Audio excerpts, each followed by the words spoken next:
మనకు ప్రతిగా, మనకు బదులుగా ఒక ఆవును గాని, గొర్రెను గాని, మేకను గాని, కోడె దూడను గాని బలివారు. దానిని యాగము చేయడమును బట్టి ఏమవుతుందంటే కొనుక్కొచ్చిన వాడి పాపము పరిహరింపబడుతుంది అనేది ఆనాటి విశ్వాసం. అయితే మనందరి పాపముల నిమిత్తమై దేవుని గొర్రె పిల్లగా యేసుక్రీస్తు ప్రభువారు ఈ లోకమునకు వచ్చి తలకు ముళ్ళ కిరీటం పెట్టించుకొని, ముఖమును ఉమ్మి వేయించుకొని, గడ్డము పెరిగి వేయబడి 140 కొరడా దెబ్బలతో ఆయన దేహమంతా నాగటి చాడవలే ఒక జల్లెడు వలె చేయబడి ఆఖరి రక్తపు బొట్టు వరకు మన కొరకు దానము చేశాడు ప్రభు యేసుక్రీస్తు. ఆయన మన కొరకు సజీవ యాగముగా శిలువలో బలి అయిపోయాడు. పాత నిబంధన గ్రంథములు అయితే గొర్రెలు బలయ్యాయి, కానీ క్రొత్త నిబంధనలో మన కొరకు నజరేయుడైన యేసు బలైపోయాడు. ఆయన బలయ్యాడు, సమాధి చేయబడ్డాడు, 3వ దినాన తిరిగి లేచాడు.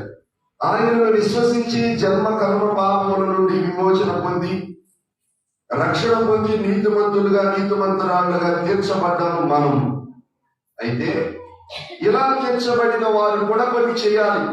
ఏం చేయాలి? పరిశుద్ధముగా ఉండాలి, దేవునికి అనుకూలముగా ఉండాలి. 3వది సజీవ యాగముగా మన శరీరములను ఆయనకు సమర్పించుకోవాలి. కాబట్టి సజీవ యాగముగా సమర్పించుకోవడం అంటే ఏంటి అంటే బ్రతికుండగానే మన శరీర ఇచ్చలను చంపుకొని బ్రతకాలి. లోకములో వారికి కలిగినట్లుగానే మనకు ఆశలు ఉంటాయి, కోరికలు ఉంటాయి. ఇవన్నీ ఉండడానికి గల కారణం ఏమిటంటే మనమందరం మానవులము. కానీ రక్షించబడిన మనము, నీతిమంతురాలుగా నీతిమంతునిగా తీర్చబడిన మనము మన శరీర ఇచ్చ నెరవేర్చుకోవడానికి మనకు పర్మిషన్స్ లేవండి. ఎందుకని? పాత నిబంధన గ్రంథంలో చంపి యాగముగా బలిచ్చారు.